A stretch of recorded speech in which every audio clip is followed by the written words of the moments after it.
আশা করি সবাই ভালো আছেন। তো বন্ধুরা, এখন যে সিনেমাটা নিয়ে কথা বলবো, সিনেমাটার নাম হচ্ছে লাল বাদশা, যেটা 1999-এ রিলিজ করেছিল। ছবির পরিচালক হিসেবে কাজ করেছেন হচ্ছে কেসি বোকাদিয়া। ছবিটার গল্প লিখেছেন কেসি বোকাদিয়া। ছবিতে অভিনয় করেছেন অমিতাভ বচ্চন, মনীষা কৈরালা, শিল্পা শেট্টি, রাধিকা, তো এই সিনেমাটা নিয়ে স্পেশালি এখন কথা বলবো। তো সিনেমাটা আমার কেমন লেগেছে যদি এক কথায় বলি, আমি বলবো এই সিনেমাটা আমাকে বেশ ভালো এন্টারটেন করতে পেরেছে। এই ছবিটা কিন্তু খুব ভালো একটা সিনেমা। তো সিনেমাটা রিলিজ করেছিল 1999-এ। তো এই সিনেমার মানে পরিচালক কে, গল্প কে লিখেছেন, ছবিটার রচয়িতা কে, ছবিটাতে কারা কারা অভিনয় করেছে, ছবিটা কেমন লাগলো, সে সমস্ত বিষয়ে আলোচনা করব। তো তার আগে আপনাদেরকে একটাই কথা বলবো, আপনারা যদি চ্যানেলটায় নতুন হয়ে থাকেন অবশ্যই আপনারা চ্যানেলটা সাবস্ক্রাইব করে নেন। আর যদি আপনাদের ভিডিওটি ভালো লেগে থাকে অবশ্যই আপনারা লাইক কমেন্ট শেয়ার করতে ভুলবেন না। তো সিনেমাটার গল্পের বিষয়ে যাওয়ার আগে সিনেমার পরিচালক, প্রযোজক এবং সঙ্গীত পরিচালক হিসেবে কারা কাজ করেছে সেই বিষয়টাকে দেখে নিন। ছবির পরিচালক হিসেবে কাজ করেছেন কেসি বোকাদিয়া। ছবিটার গল্পও লিখেছেন কেসি বোকাদিয়া। ছবিটার প্রযোজনার কাজ করেছেন কেসি বোকাদিয়া। ছবিটার সিনেমা ফটোগ্রাফার হিসেবে কাজ করেছেন পিটার প্যারাইয়ারা। সঙ্গীত পরিচালক হিসেবে কাজ করেছেন আদেশ শ্রীবাস্তব।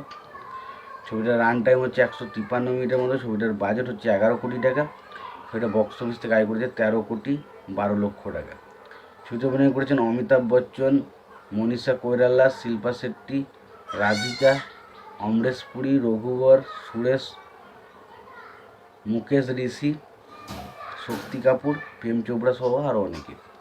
তো এই সিনেমার গল্পটা আমরা যেটা দেখি আর কি, এখানে অমিতাভ বচ্চনের ক্যারেক্টারটা, সে একজন খুবই দরিদ্র পরিবার থেকে বিলং করে এবং সেখানকার মানুষের সঙ্গে সে বড় হয় এবং সেখানকার মানুষদের প্রতি তার একটা ভালোবাসা রয়েছে এবং তাদের উপর যদি কেউ অত্যাচার করে তার বিরুদ্ধে রুখে দাঁড়ায় হচ্ছে অমিতাভ বচ্চনের ক্যারেক্টারটা। এবং ছোটোবেলা থেকেই তাকে নাম দেওয়া হয় লাল বাদশা। এবং দেখা যায় সেই দেশে আর একজন, সেই মানে পাড়াতে একজন থাকে যে ক্যারেক্টারটা প্লে করেছে অমরেশ পুরী।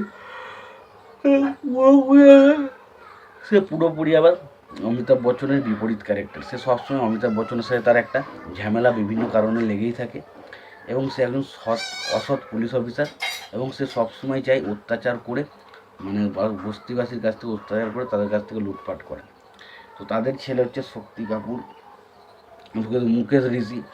অমরেশ পুরীর ছেলে হচ্ছে মুকেশ ঋষি। সে এখানে আসে এবং বাপ বেটা দুজনে মিলে কীভাবে অমিতাভ বচ্চনের ক্যারেক্টারটাকে ঘায়েল করে দেয় সেই হচ্ছে সিনেমা।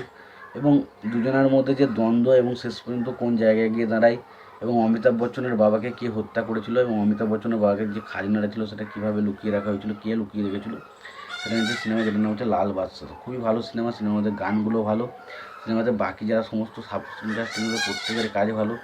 সিনেমাতে অমরেশ পুরী বা মুকেশ ঋষি বলি প্রত্যেকে তারা ভিলেনের ক্যারেক্টার হিসেবে বেশ ভালো কাজ করেছে এবং অবশ্যই লাল বাদশার ক্যারেক্টার হিসেবে অমিতাভ বচ্চন জাস্ট ফাটিয়ে দিয়েছে। তো খুবই ভালো একটা সিনেমা। তোমাদের যদি মনে হয় তোমরা সিনেমাটা দেখতে চাও অবশ্যই তোমরা সিনেমাটা দেখতে পারো। আর তোমাদের যদি সিনেমাটা দেখা হয়ে থাকে তোমাদের সিনেমাটা কেমন লেগেছে জানাতে ভুলো না। ভিডিওটি ভালো লাগতে হলে লাইক কমেন্ট শেয়ার করে দিও। চ্যানেলটা যদি তোমরা নতুন হয়ে থাকো অবশ্যই তোমরা চ্যানেলটা সাবস্ক্রাইব করে নিয়ে পাশে বেল আইকনটা অবশ্যই প্রেস করে দিও। ভালো থেকে সুস্থ থেকে দেখা একটা পরিবর্তন।